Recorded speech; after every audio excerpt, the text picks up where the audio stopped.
కార్య ఆరంభము కంటే కార్య అంతము మేలు. ఒక ఇల్లు కట్టడం ప్రారంభించామనుకోండి,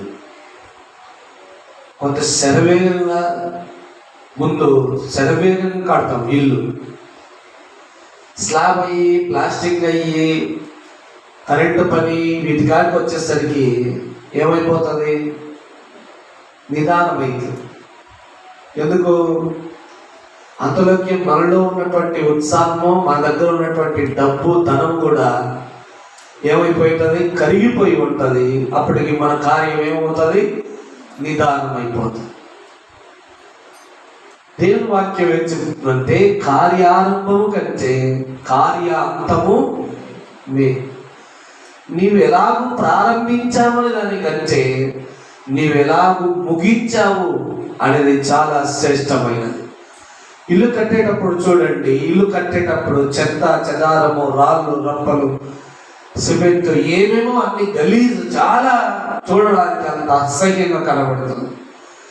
అదే ఇల్లు పూర్తి అయిపోయి కరెంటు పని మిగతా వర్క్ అంతా పూర్తి అయిపోయి కిందలో మంచి గ్రానైట్ పరిచి అంతా అయిపోయిన తర్వాత ఆ ఇల్లు చూస్తే ఎట్లుంటుంది? చాలా అందంగా కనబడుతుంది. ప్రారంభం ఎట్లుంది? ఆ ఇంటి కట్టేటప్పుడు ఎక్కడి కడ్డీలు అక్కడ, ఎక్కడి కట్టెలు అక్కడ ఉన్నాయి, సిమెంట్ అక్కడ ఉంది, రాళ్ళు ఉన్నాయి, రప్పలు ఉన్నాయి, ఏ ఇసుక ఉంది, మన్ను ఉంది, అన్ని నానా రకాలుగా ఇంటి నిండా ఉన్నాయి. ఆ కార్య అంతం అయిపోయేసరికి, ఆ ఇల్లు కట్టే కార్యం అంతా ముగించేసరికి ఇల్లు ఎంతో అందంగా తయారవుతుంది. అలాగునే మన భక్తి జీవితం కూడా ఎలాగూ ప్రారంభించామని దానికంటే కూడా ఎలాగూ ముగించాము అనేది చాలా ప్రాముఖ్యమైనటువంటి విషయం. అపోస్తలుడైన పౌలు తిమోతికి రాస్తూ 2వ పత్రిక 4వ అధ్యాయంలో అన్నాడు, తిమోతి, మంచి పోరాటము పోరాడుతుని, నా పరుగు కడగొట్టించుకుని, నా విశ్వాసమును కాపాడుకుంటుని అంటాడు. ఈనాడు దేవుని యొక్క భక్తులలో క్రైస్తవ జీవితాన్ని ప్రారంభిస్తున్నటువంటి ఆల్రెడీ జీవిస్తున్నటువంటి భక్తుల యొక్క ఆ భక్తి జీవితాన్ని, ఆ విశ్వాస జీవితాన్ని మనం పరిశీలన చేసినట్లయితే అనేకులు నేటి దినములలో చల్లారిపోయే వారుగా ఉన్నారు. నామకార్థపు భక్తి జీవితాన్ని కలిగిన వారుగా ఉన్నారు. వాక్యానుసారంగా తమ జీవితాలు కట్టుకున్నట కంటే ప్రాముఖ్యంగా లోకానుసారమైనటువంటి ఆచార సాంప్రదాయాలకు ఎక్కువ విలువించి తమ జీవితాన్ని తామే పాడు చేసుకుంటూ ఉన్నారు. మొదట ఎంతో భక్తి కలిగి ఉంటారు, మొదట ఎంతో ప్రేమ కలిగి ఉంటారు, మొదట దేవుని సేవకుడు చక్కగా గౌరవిస్తూ ఉంటారు. దేవుని సేవకుడు మాట్లాడేటప్పుడు చెవి, ఒళ్ళు, కళ్ళు దగ్గర పెట్టుకొని ఆలకిస్తూ ఉంటారు. మొట్టమొదటిగా ఉన్నప్పుడు ఇదిగో దేవుని పని అనగానే పరిగెత్తుకొని వస్తారు. మొట్టమొదట తమ విశ్వాస జీవితాన్ని ప్రారంభించినప్పుడు అదే 1 సంవత్సరము లేదా 5 సంవత్సరాలు గడిచిపోయిన తర్వాత ఆ విశ్వాసే ఏమంటాడు తెలుసా? ఆ సేవకుడు చెప్పినట్లలా పోతే మన జీవితం అంతే అంతే. అదే విశ్వాసే ఏమంటాడు తెలుసా? నేను పోకపోతే కార్యం నిలిచిపోతారా, ఎవరో ఒకరు చేస్తారనే దేవుని మందిరపు పని అంటారు. అయ్యా గమనిస్తున్నామా? కార్య ఆరంభము కంటే కార్య అంతము మేలు. నీ భక్తి జీవితాన్ని నీవు ఎంత విశ్వాసంతో ప్రారంభించావని దానికంటే, నీవు ఎంత ప్రేమపూర్వకంగా ప్రారంభించావని దానికంటే, నీవు ఎంత ఇష్టపడి దేవుని పని జరిగించి నువ్వు ప్రారంభించావని దానికంటే, నీవు ఎంత ఇష్టంతో దేవుని కార్యాన్ని ముగించావు, ఎంత విశ్వాసంతో దేవుని కార్యాన్ని ముగించావు అనేది చాలా చాలా ప్రాముఖ్యమైనటువంటి విషయం. అది మన వ్యక్తిగత భక్తి జీవితాన్ని కూడా అన్వయించుకోవాలి. అది మన భక్తి జీవితానికి కూడా కావలసినటువంటి, మనం ఉండవలసినటువంటి ఓ మంచి లక్షణం.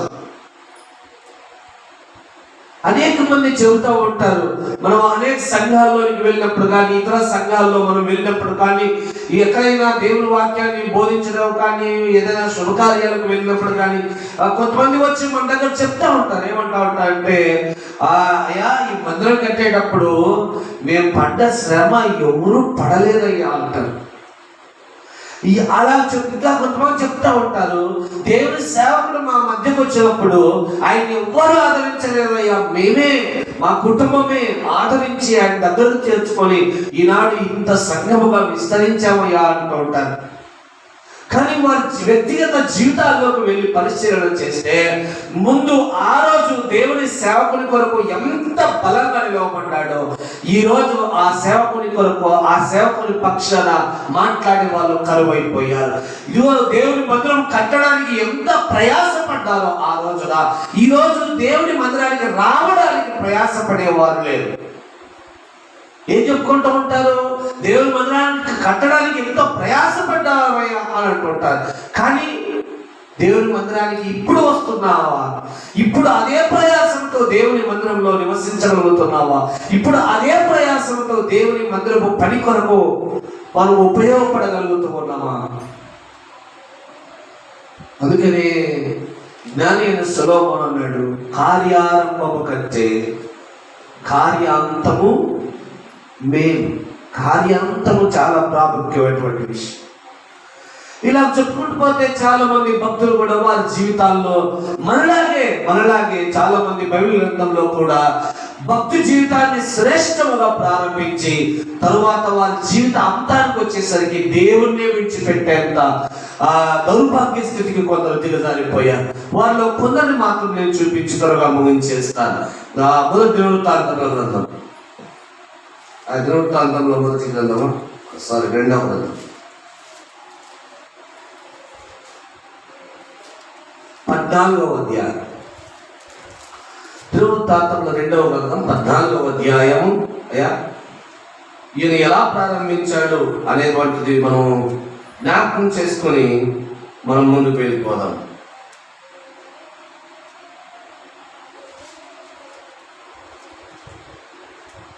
మొదటి నుండి 5 వచనాలు చదివితే చాలా చక్కగా ఉంటుంది, గమనించండి. యూదా అబియా తన పితరులతో కూడా నిద్రింపగా జనులు అతని దావీదు పట్టణమందు పాతిపెట్టది. అతనికి బదులుగా అతని కుమారుడైన ఆసా రాజాయను. ఇతని దినములలో దేశము 10 సంవత్సరములు నెమ్మది పొందెను. ఆసా గమనించండి, ఆసా తన దేవుడైన యెహోవా దృష్టికి అనుకూలముగాను యథార్థముగాను నడిచిన వాడే అన్య దేవతల బలిపీఠములను పడగొట్టి ఉన్నత స్థలములను పాడు చేసి ప్రతిమలను పగలగొట్టి దేవతా స్తంభములను కూర్చివేయించి వారి పితరుల దేవుడైన యెహోవాను ఆశ్రయించుటకును ధర్మశాస్త్రమును బట్టి విధిని బట్టి క్రియలు జరిగించుటకును యూదా వారికి ఆజ్ఞాపించి ఉన్నత స్థలములను సూర్య దేవతా స్తంభములను యూదా వారి పట్టణములన్నిటిలో నుండి తీసివేసెను. అతని ఏలుబడి యందు రాజ్యము నెమ్మదిగా ఉండెను. ఆసా జీవితం ఎట్లుందంట? ఇప్పుడు మొదటి వచనంలో 2వ వచనంలోనే ఆ మాట రాయండి. ఆసా దేవుడైన యెహోవా దృష్టికి ఎట్లున్నాడంట? ఎట్లున్నాడమ్మా? అనుకూలముగాను. ఎట్లున్నాడంట? యథార్థముగాను ఉన్నాడంట. ఇంత దేవునికి అనుకూలముగా యథార్థముగా ఉన్నటువంటి వ్యక్తికి ఒక చిన్న జబ్బు వచ్చింది. ఆ జబ్బు ఏంటో కూడా చూద్దాం మనం. 11-12 వచనం. ఆసా మొరపెట్టి యెహోవా 14వ అధ్యాయం కాదయ్యా, 16వ అధ్యాయం 11-12 వచనం. ఆసా చేసిన కార్యములన్నిటిని గూర్చి యూదా ఇశ్రాయేలు రాజుల గ్రంథమందు రాయబడి ఉన్నది. ఆసా తన ఏలుబడి యందు 39వ సంవత్సరమున పాదములలో జబ్బు పుట్టి బహు బాధపడినను దాని విషయంలో అతడు యెహోవా యొద్ద విచారము చేయక వైద్యులను పట్టుకొనెను.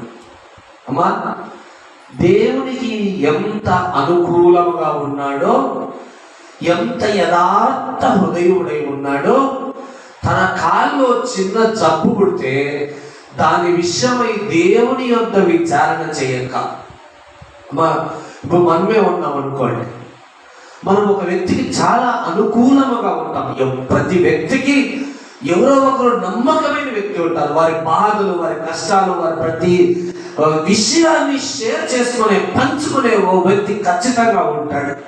అటువంటి అనుకూలమైన వ్యక్తి ఉన్నాడు అనుకోండి, ఆ వ్యక్తికి మనం ఏం చేస్తాము? అయ్యా, నాకు ఇలా జబ్బు పుట్టింది, ఏ వైద్యుని యొద్దకు వెళ్తే మంచిదంటావు అని అతని యొద్ద విచారణ చేయమా?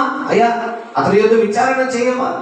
ఆశ అయితే దేవునికి అనుకూలముగా ఉన్నవాడైనప్పటికీ తన దేవునికి తనలో తన యొక్క జీవితంలో జరిగే ప్రతి కార్యాన్ని గురించి దేవుని యొక్క విచారించేవాడుగా ఉన్నప్పటికీ ఒకసారి ఆశ ఒక దేశం మీదకి దండెత్తి యుద్ధానికి పోవలసి వస్తే తన దేవుడిని యెహోవా యొక్క విచారణ చేశాడమ్మా, విచారణ చేశాడయ్యా, నేను వారి మీదకి దండెత్తి వెళుదనా వద్దా, వారిని నేను జయింపగలనా లేదా, వారిని నీవు నాకు అప్పగిస్తావా అప్పగించవా అని దేవుని యొక్క విచారణ చేసి వెళ్ళాడమ్మా.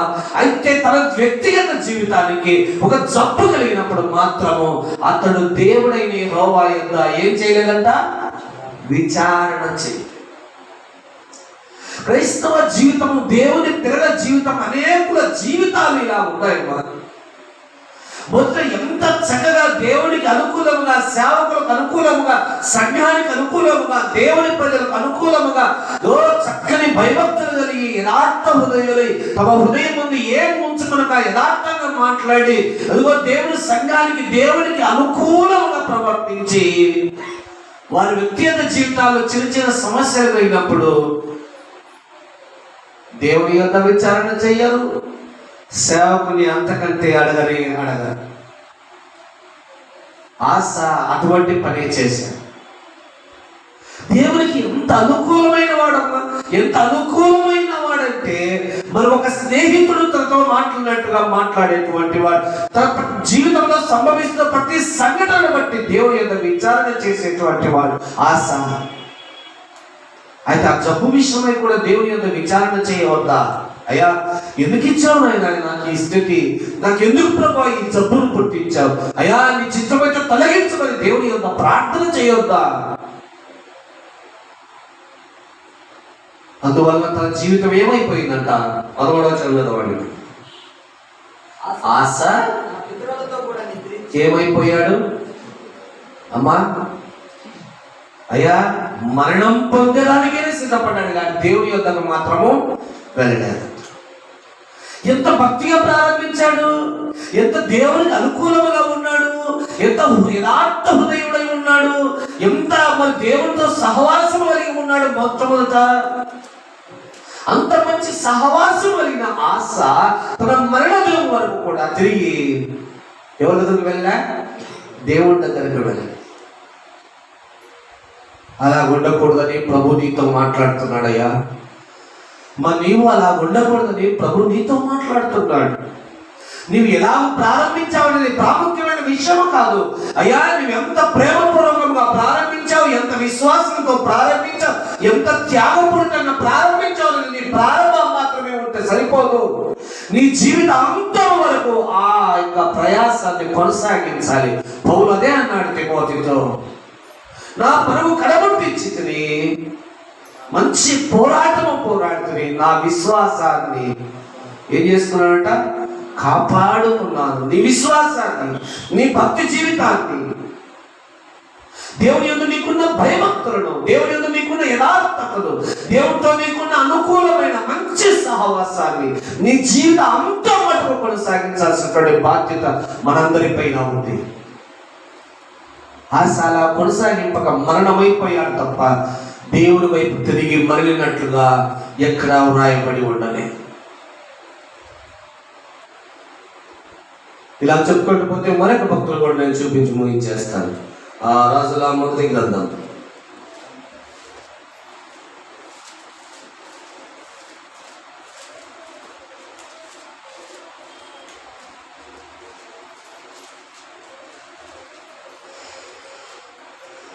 రాజుల మొదటి గ్రంథం 5వ అధ్యాయం. రాజుల మొదటి గ్రంథము 5వ అధ్యాయం.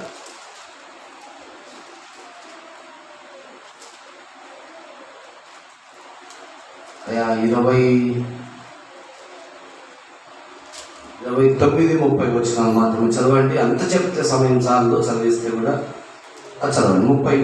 29-30 వచనం. దేవుడు 4వ అధ్యాయం 29-30 మొట్టమొదట ఈ వాక్యాన్ని చదివి మనం ముందుకు వెళ్తాం. చాలా ఉంది, అంత చదివే సమయం చాలు. దేవుడు జ్ఞానమును బుద్ధిని వర్ణింప శక్యము కాని వివేచన గల మనస్సును సొలొమోనునకు దయచేసెను.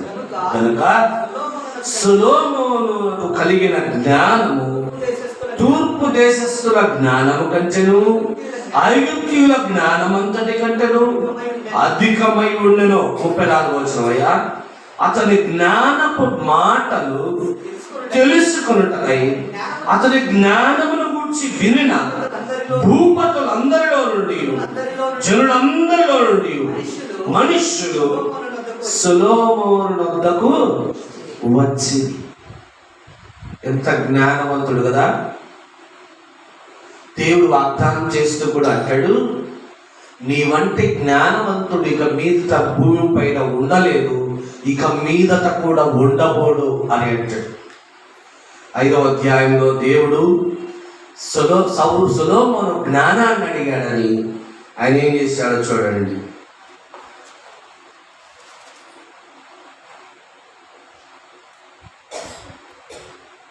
అయా 12వ వచనం, 5వ అధ్యాయం 12వ వచనం. యెహోవా సొలొమోనునకు చేసిన వాగ్దానము చొప్పున అతనికి జ్ఞానము దయచేసెను, మరియు హీరామును సొలొమోనును సంధి చేయగా వారిద్దరికి సమాధానము కలిగెను. అయ్యా, దేవుడు వాగ్దానము చేసినట్టుగా ఏమిచ్చాడంట సొలొమోనుకి? జ్ఞానం ఇచ్చాడు. ఎంత జ్ఞానం ఇచ్చాడు? తూర్పు దేశస్థుల జ్ఞానము కంటే, ఐగుప్తీయుల జ్ఞానము కంటే అధికమైన జ్ఞానాన్ని ఇచ్చాడు. అతని జ్ఞానాన్ని గురించి వినటకు, తెలుసుకొనటకు భూపతులందరిలో అతని యొద్దకు వచ్చి అతని జ్ఞానాన్ని, జ్ఞానపు మాటలను విన్నాడట. అంత మాత్రమే కాదు, భూమి మీద ఉన్న వృక్షములన్నిటిని గురించి అతడు రాశాడంట. మీరు చదివితే 4వ అధ్యాయం 33-34 వచనాల్లో, మరియు లెబానోనులో ఉండు దేవదారు వృక్షములే గాని, గోడలో నుండి ముడుచు హిస్సోపు మొక్కలే గాని చెట్లన్నిటిని గురించి అతడు రాసెను, మరియు మృగములు, పక్షులు, ప్రాకు జంతువులు, జలచరములు అను వాటన్నిటిని గురించి అతడు రాసెను. ఇవి అయ్యా మనం చదువుతుంది సొలొమోను గురించి ప్రసంగి, సామెతలు, పరమగీత, ఈ 3 గ్రంథాలు. ఇంకేమేమి రాసినట్టు ఆయన? పక్షులను గూర్చి, జంతువులను గూర్చి, జలచరములను గూర్చి. అయ్యా మన ఇంటి గోడలో మొలిచే చిన్న మొక్క మొదలుకొని దేవదారు అను పెద్ద మ్రాను వరకు అతడు వృక్షములను గూర్చి, చెట్లను గూర్చి, అన్నిటిని గూర్చి రాసి. అంతటి జ్ఞానవంతుడు, అంతటి వివేకి, అంత తెలివైన వాడు. దేవుడు ఇంతటి జ్ఞానాన్ని సొలొమోనుకు దయచేస్తే, అయ్యా ప్రారంభంలో దేవుని యొద్ద నాకు జ్ఞానం తప్ప ఏమొద్దయ్యా అని దేవుని యొద్ద అడిగిన ఈ భక్తుడు, అయ్యా నీ ప్రజలను ఏరుటకు కావలసిన ఆ జ్ఞానం తప్ప నాకేది అక్కర్లేదయ్యా అని దేవుని యొద్ద అడిగినటువంటి ఈ భక్తుడు, అతని జీవితం అంతము ఎలా ఉందయ్యా? 11వ అధ్యాయం 11వ అధ్యాయం.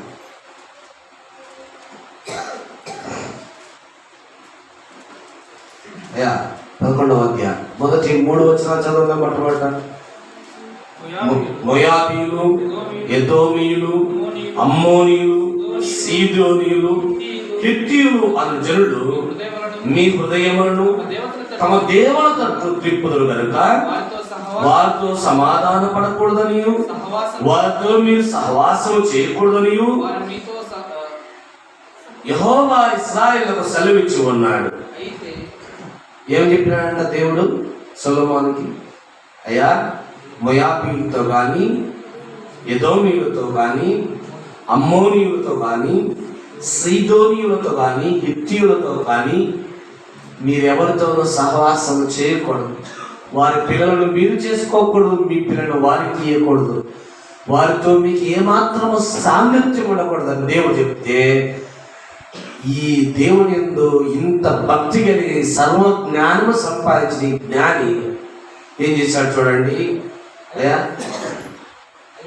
అయితే రాజైన సొలొమోను ఫరో కుమార్తెను గాక తన జనులలో ఇంకా అనేక మంది స్త్రీలను పరస్త్రీలను మోహించి కామాతురత గల వారి వాళ్ళు ఉంచుకొని వచ్చారు. అతనికి 700 రాజకుమార్తెలైన భార్యలను 300 మంది ఉపపత్నులను కలిగి ఉండని. అయ్యా, ఈ మాట బాగా గమనించు. అతని భార్యలు అతని హృదయమును త్రిప్పివేసిరి. ఎంత జ్ఞానవంతుడయ్యా! భూమి మీద అతని వంటి జ్ఞానవంతుడే అంటే అన్ని జ్ఞానులు, చెట్లు, జలచరములు, జంతువులు, పక్షులు, ఇన్నిటిని గూర్చి జ్ఞానము సంపాదించిన ఈ జ్ఞాని తన జీవితాంతం ఎలాగుండునో అనే జ్ఞానం లేదా అయ్యా? ఎంత భక్తితో ప్రారంభించాడో, ఎంత విశ్వాసముతో ప్రారంభించాడో, ఎంత దేవుని యందు భయభక్తులు ప్రారంభించాడో. అయ్యా, దేవుని యందు ప్రార్థన చేస్తూ దేవుని యొక్క ప్రత్యక్షత మనకు కలిగినప్పుడు తాను లోకంలోని వెండి, బంగారు, ఇళ్ళు, భవనాలు ఏమీ అడగకుండా జ్ఞానమయ్యా అని అడిగిన ఈ భక్తుడు తన జీవితాంతం ఎలా ఉందయ్యా? అయ్యా, ఎంతమంది అంట? 700 మంది రాజకుమార్తెలైన 300 మంది ఉపపత్తులు, వారు కాక అనేకులను ఉంచుకొనును అన్న మాట కూడా అక్కడ రాయబడి. ఎలా ప్రారంభించాడు, ఎలాగ ముగిస్తూ. అందుకే కార్యారంభము కంటే కార్యాంతము లేదు. సొలొమోను ఎంత భక్తిగా ప్రారంభించాడన్నది కాదు, కానీ ఎంత భక్తిగా ముగించాడన్నది కూడా చాలా ప్రాముఖ్యమైన విషయమే కదయ్యా. అయ్యా, దేవుని యందు అంత భయభక్తులు కలిగి దేవుని యందు నుండి అంత జ్ఞానమును సంపాదించి ఈరోజు తన భార్యల వలన తన హృదయము ఏమైపోయిందంట? త్రిప్పివేయబడి అన్య దేవతలను పూజించువాడైపోయాడట. ఏమైపోయాడు? హృదయము త్రిప్పివేయబడి. ఇంకా కొంతమంది భక్తులు అంటారు, అతని భార్యలు అతన్ని తమ దేవతల తట్టు ఈడ్చుకొని పోయి, లాక్కొని పోయి అనమాట. ఎంత మంచి భక్తి జీవితం కలిగినటువంటి మనిషి, దేవుని యొద్ద నుండి ఇచ్చి సర్వజ్ఞానమును పొందిన సర్వజ్ఞాని. అయ్యా, తన జీవిత అంతం వచ్చేసరికి ఎంత భయంకరము, దుర్బలమైపోయింది, దేవునికి హేయమైనదైపోయింది, ఆయన సహింపజాలనిదైపోయింది. కనుక మన భక్తి జీవితం కూడా నీవెలాగూ ప్రారంభించావు, ఎంత విశ్వాసంతో ప్రారంభించావు, ఎంత ప్రేమపూర్వకంగా ప్రారంభించావు దానికంటే ఎంత విశ్వాసముతో ముగించావు, ఎంత యథార్థముగా ముగించావు, అయ్యా ఎంత నమ్మకముగా ముగించావు అనేది చాలా చాలా ప్రాముఖ్యమైనటువంటి విషయం. అంతటి జ్ఞానాన్ని సంపాదించి, అంతటి వివేచనను సంపాదించి, అయ్యో నేను ఇటువంటి పనులు చేస్తే, ఇటువంటి మరి ఆ దేవునికి హేయమైన, ఆయనకు అసహ్యం పుట్టించే ఈ పాపాలు జరిగిస్తే నీ ఏమైపోదు అనే జ్ఞానం ఈ జ్ఞానికి లేదయ్యా? ఉంది. అది కాకపోతే అతని హృదయము ఏం చేయబడిందంట? త్రిప్పి వేయబడి. అయ్యా జాగ్రత్త, నీవు నేను ఇలా లోకపు క్రియలన్నిటి ద్వారా, లోకపు కార్యములన్నిటి ద్వారా, ఈ పాపపు క్రియలన్నిటి ద్వారా త్రిప్పి వేయబడక ముందే నిన్ను ప్రభువు హెచ్చరిస్తా ఉన్నాడు. ప్రభు నీతో మాట్లాడుతూ ఉన్నాడు.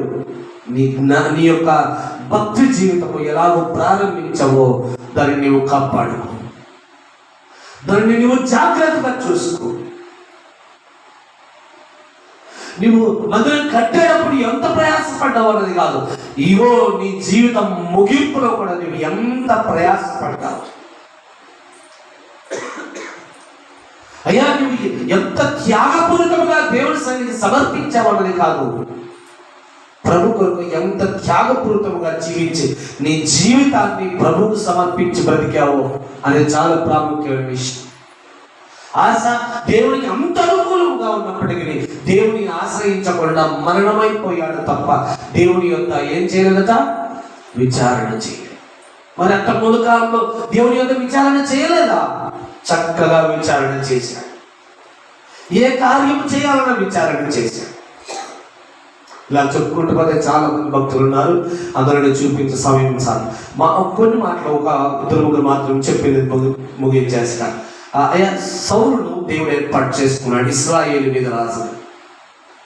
సౌలు అక్కడ రాయబడి ఉంటుంది సౌలు గురించి. సౌలు ఇశ్రాయేలు జనమంతటి కంటే ఎత్తైన వాడు, సౌందర్యవంతుడు. ఏ మనుష్యుని ఎంత పొడుగాటి వాడని ఎంచుకున్నా కూడా సౌలు భుజముల కాటికే ఉంటారంట, కానీ సౌలు కంటే ఎత్తైన వాడు ఎవ్వరు ఇశ్రాయేల్ దేశంలో అప్పుడు లేరంట. కనుక జనులు తమ మీద రాజుగా కావాలని దేవుని యొక్క సమూయేలుతో అంటే, సమూయేలు ఏం చేయాలయ్యా నేనంటే, దేవుని యొద్దకు రేపు ఒకడు వస్తాడు, వాడిని రాజుగా అభిషేకించాలి. సౌలు ఏం చేశాడు తెలుసా? తప్పిపోయిన తన గాడిదలను వెతుక్కుంటూ సమూయేలు దగ్గరకు వచ్చింది. ఏం వెతుక్కుంటూ? ఎవరు కాస్తారు? గాడిదలను వెతుక్కుంటూ వచ్చాడు. దేవుడు అభిషేకించి రాజును చేశాడు. అయ్యా ఇశ్రాయేలు అంటున్న జనము మీద సౌలును ఏం చేశాడు? రాజును చేశాడు. అమాలేకీయుల దేశం మీదకి దండెత్తిపోతూ దేవుడు ఒక మాట అన్నాడు. ఆమె ఎత్తిపోతండి. మొదటి సమయంలో 15వ అధ్యాయంలో దండెత్తి వెళ్తా ఉంటే ఆ దేశంలో నూరు పోకూడదు, తెచ్చుకోకూడదు అయ్యా నువ్వు. ఆ దేశపు రాజును కూడా అక్కడే చంపేసి రావాలని సౌలుతో అంటే, సౌలు ఏం చేశాడయ్యా?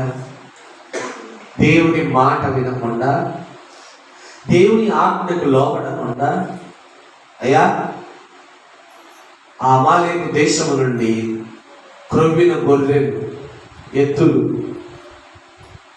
పట్టుకొచ్చి ఆడబెట్టాడు. ప్రవక్త అయిన సమూయేలు వచ్చి అడిగాడు, ఏమయ్యా సౌలా, అమాలేకీయులను బాగా జయించి వచ్చావు కదా, నీకేం కీడు సంభవించలేదు కదా, దేవుడు నీకు తోడై ఉండి క్షేమం ఇచ్చాడు కదా అనుకుంటూ సమూయేలు వస్తే సౌలు అన్నాడు, అవును నీ దేవుడైన యెహోవా నాకు బలమిచ్చాడు, ఆ దేశస్థులందరూ నాకు అప్పగించాడు, వారిని సమూలముగా నీ మాట చెప్పడం వారిని అందరినీ నిర్మూలన చేశాను అని. అవునా? అలాగైతే ఆ ఎద్దుల రంకెలేంటయ్యా, ఆ గొర్రెల అరుపులేంటి అనంటే, అవి నీ దేవుడైన యెహోవాకు బలిద్దామని. ఎవరు అడిగారు? దేవుడు అన్నాడు, నువ్వు పోకుండా నీవు పట్టుకొచ్చుకోకూడదు. సౌలు ఏమంటాడయ్యా? అవి నీ దేవుడైన యెహోవాకు బలిద్దామని. గాడిదలను కాసుకొని వాడిని తీసి రాజును చేస్తే, దేవుని మాట వినకుండా తన మాటను నెరవేరుస్తాడు. ఇదే కార్యారంభము కంటే కార్యాంతము మేలు. అయ్యా మొదట దేవుని మాట ఎంత వింటూ బ్రతికావో, దేవుని స్వరము వినటకు ఎంత ఆత్రపడ్డావు, దేవుని స్వరము వినటకు ఎంత విధేయత చూపావు, ఈరోజు ఉందా ఆసక్తి? దేవుని స్వరం వినబడతా ఉంటే నీ దృష్టి ఎక్కడుంది? దేవుని స్వరం నీతో మాట్లాడుతూ ఉంటే నువ్వు ఎక్కడ చూస్తా ఉన్నావు? ఈ ఆలోచనలో ఉన్నావు? ఏ విధమైనటువంటి పరిస్థితుల్లో నీవు ఉన్నావు? దేవుని స్వరం నిన్ను హెచ్చరించి, నిన్ను బలపరిచి, నిన్ను ఆశీర్వదించడం, నీతో మాట్లాడుతూ ఉండగా నీ మనసు ఎక్కడ? నీ హృదయం ఎక్కడ?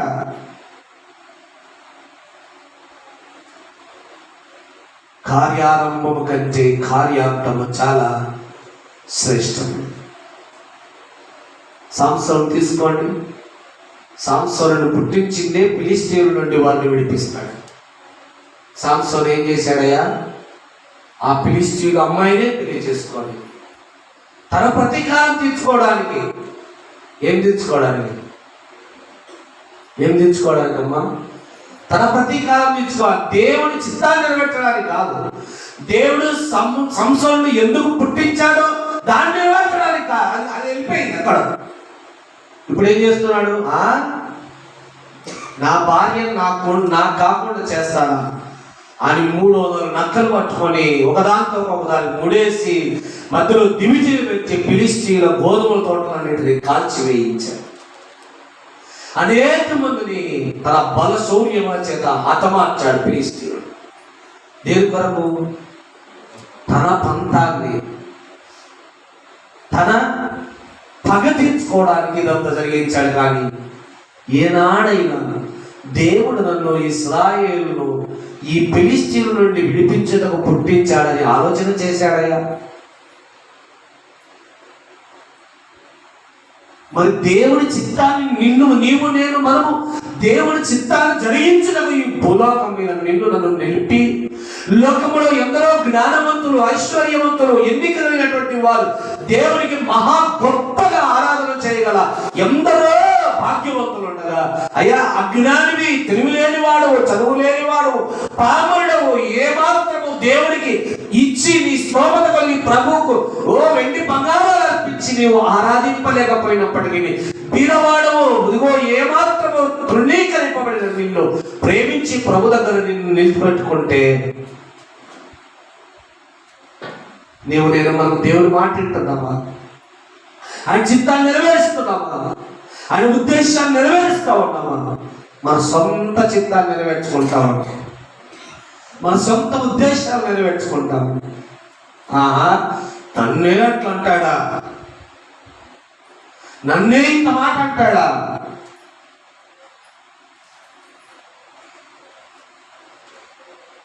వాళ్ళు దేవుని మందిరానికి వస్తాను, నేను నా మందిరానికి, నేను వేరేది ఏదో ఎత్తుకుంటా.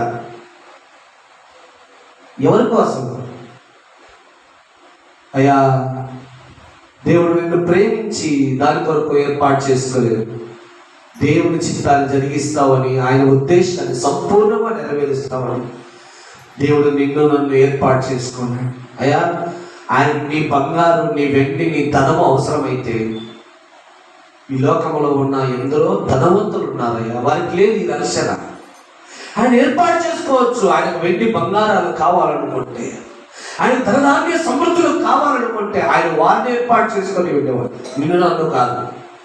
నీవు నేను మాత్రమే హృదయం ఇచ్చి, నీవు నేను మాత్రమే ఆయన చిత్తాన్ని నెరవేరుస్తామని, నీవు నేను మాత్రమే ఆయన పైన ఆధారపడి ఆయన ఉద్దేశాన్ని నెరవేరుస్తామని ప్రభు నిన్ను నన్ను ఎన్నుకున్నాడు. ఇంకెందుకు నీ స్వచిత్తాన్ని నెరవేర్చుకున్నటకు ప్రయాసపడతాం? దైవ చిత్తాన్ని నెరవేర్చటకు మనం పూనుకుంటాం. సంసోను వలె తన స్వచిత్తాన్ని నెరవేర్చుకోకుండా దైవ చిత్తాన్ని నెరవేర్చేవారు ఉండటము ప్రభు మనకందరికి సహాయం చేయనట్టుగా మనం ప్రార్థన చేయడం. కనుక కార్యారంభము కంటే కార్యాంతము మేలు. నువ్వు ఎలాగ ప్రారంభించావు దానికంటే ఎలాగ ముగించావు అనేది చాలా ప్రాముఖ్యమైన విషయం. పౌలు తన యొక్క జీవితాంతములో మరణ దశలో పౌలేమన్నాడయ్యా, తిమోతి మంచి పోరాటం పోరాడింది, నా పరుగు కడముట్టించుకుని ఏం కాపాడుకున్నాడంతా? ఏం కాపాడుకున్నాడంతా? తన విశ్వాసాన్ని కాపాడు. మొదట నీకు ఏ విశ్వాసం ఉందో ఆ విశ్వాసం నీ జీవితాంతము అంటుంది, అది నిలిచి ఉండాలి. మొదట నీకు ఎంత ప్రేమ ఉందో నీ జీవితాంతం మటుకు ఆ ప్రేమ నిలిచి ఉండాలి. మొదట నువ్వు ఎంత నమ్మకస్తున్నావో జీవితాంతం మటుకు అంత నమ్మకముగా ఉండాలి. మునుపు దేవుని చిత్తాన్ని నెరవేర్చడానికి ఎంత ఆత్రపడేవాడు నీ జీవితాంతము వరకు కూడా దైవ చిత్తాన్ని నెరవేర్చేవాడుగా ఉండటకే ప్రయాసం. దేవుడికి కొద్ది మాటలు మనం వ్యక్తమై దీవించుతున్నాను.